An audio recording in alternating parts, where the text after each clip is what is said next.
ऐसा होता है कि बच्चों को लगने लग जाता है कि जो उनके माता पिता है वो उनसे कम और उनके भाई बहनों से कुछ ज़्यादा ही प्यार करते हैं और घर में उनके साथ भेदभाव किया जाता है और इसी वजह से बच्चों में नफरत पैदा हो जाती है। आज जो मैं आपको घटना सुनाने वाली हूँ, जब आप इस घटना को सुनेंगे तो आपके भी रोंगटे खड़े हो जाएंगे कि कोई भी बेटा अपने माता पिता और अपनी बहन का इतनी ज़्यादा बेरहमी से कत्ल कैसे कर सकता है।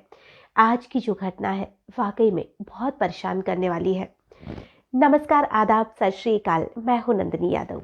आज जो मैं आपको घटना सुनाने वाली हूं, इस घटना की शुरुआत होती है दिल्ली से।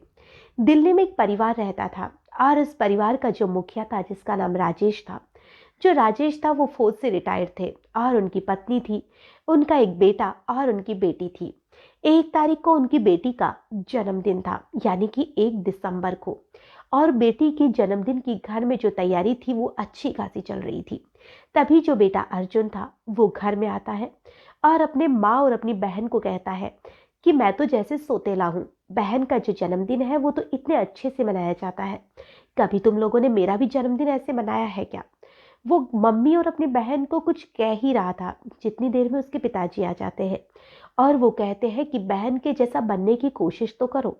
एक तो तुम खुद को देखो और एक तुम्हारी बहन को देखो, कितनी समझदार है, कितनी पढ़ाई में होशियार है, कितनी कराटों में ये परफेक्ट है। और ये जो अर्जुन था वो बॉक्सर था, ये भी अच्छी खासी बॉक्सिंग किया करता था और इसने जिला स्तर पर भी जो बॉक्सिंग है उसमें हिस्सा लिया था।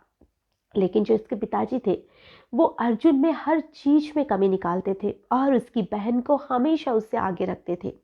चाहे तो कोई रिश्तेदार आ जाए, चाहे तो कोई भी पड़ोसी आए, उनके सामने वो अर्जुन को हमेशा नीचा दिखाते थे कि ये कुछ नहीं कर सकता है। और इस वजह से अर्जुन को बहुत गुस्सा भी आता था। और उस दिन 1 तारीख को भी कुछ ऐसा ही होता है।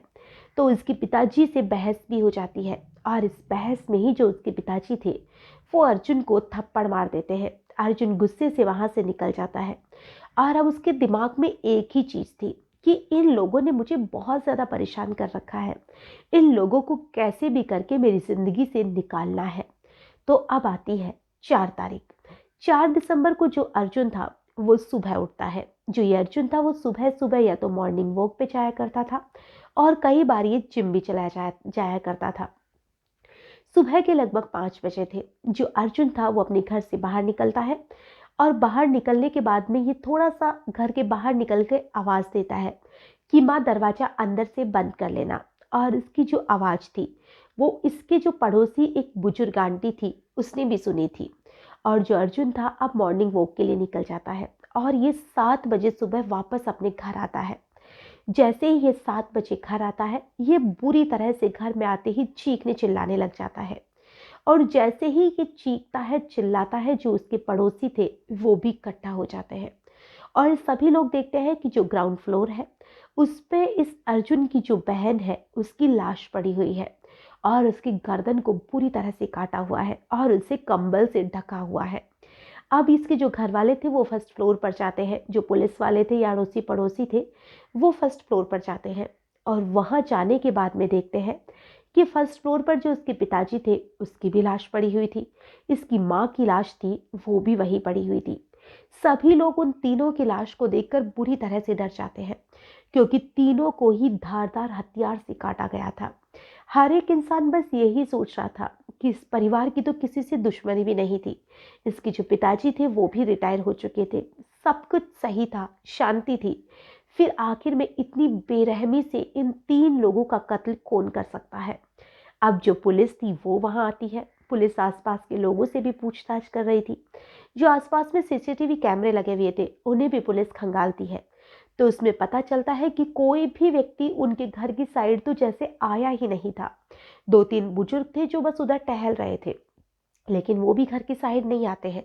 बस घर की साइड जो आया था वो था सिर्फ और सिर्फ अर्जुन।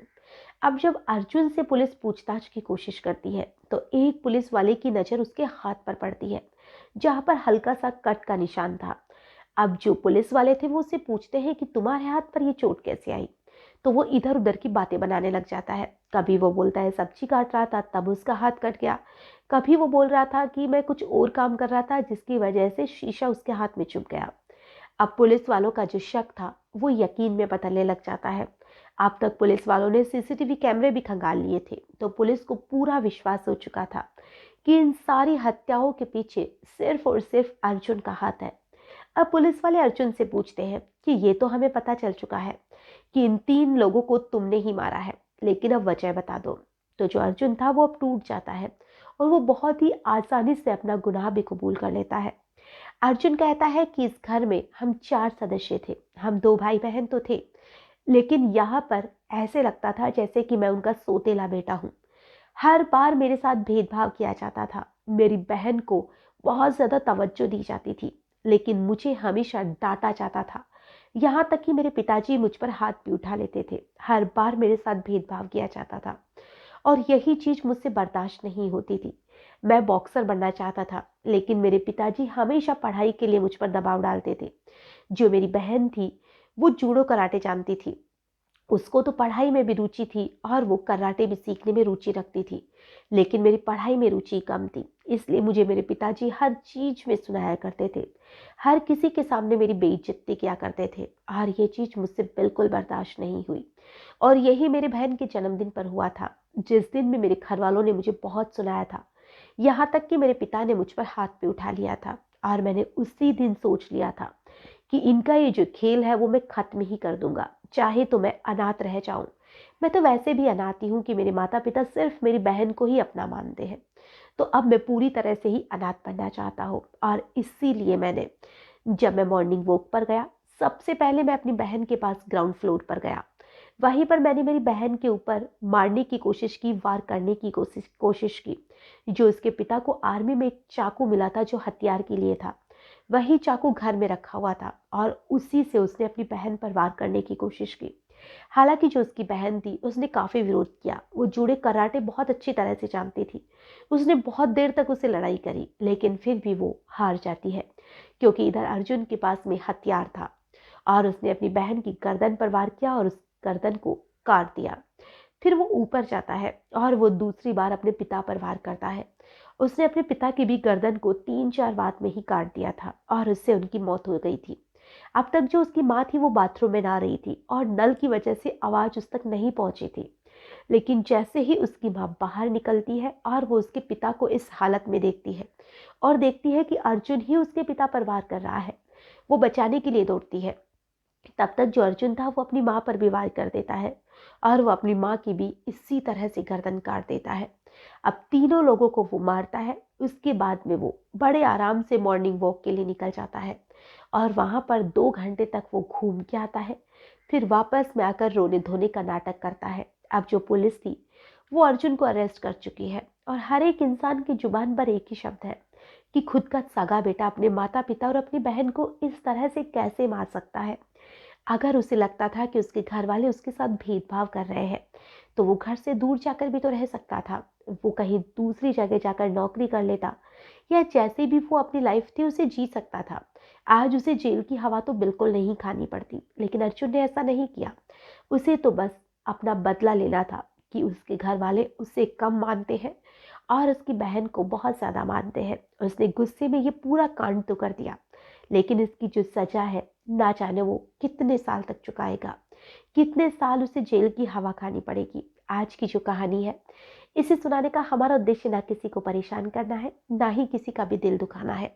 हमारा उद्देश्य बस इतना सा है कि माता पिता को भी बच्चों में भेदभाव नहीं करना चाहिए, क्योंकि बच्चे जब बड़े होते हैं, हो सकता है माता पिता अपने बच्चों में भेदभाव नहीं करते होंगे, लेकिन कई बार कुछ ऐसी चीज़ें हो जाती हैं जिससे बच्चों को लग जाता है कि उनके साथ भेदभाव हो रहा है। तो आप अपने बच्चों में इस तरह का भेदभाव ना जताएं कि उन्हें लगे कि उनके साथ भेदभाव हो रहा है। आपके जितने भी बच्चे हैं उन सभी के साथ आप बराबरी से रहिए, जिससे बच्चों में ऐसी हीन भावना ना पैदा हो जाए। आज के लिए बस इतना ही। फिर मिलेंगे किसी नई घटना में। तब तक के लिए नमस्कार।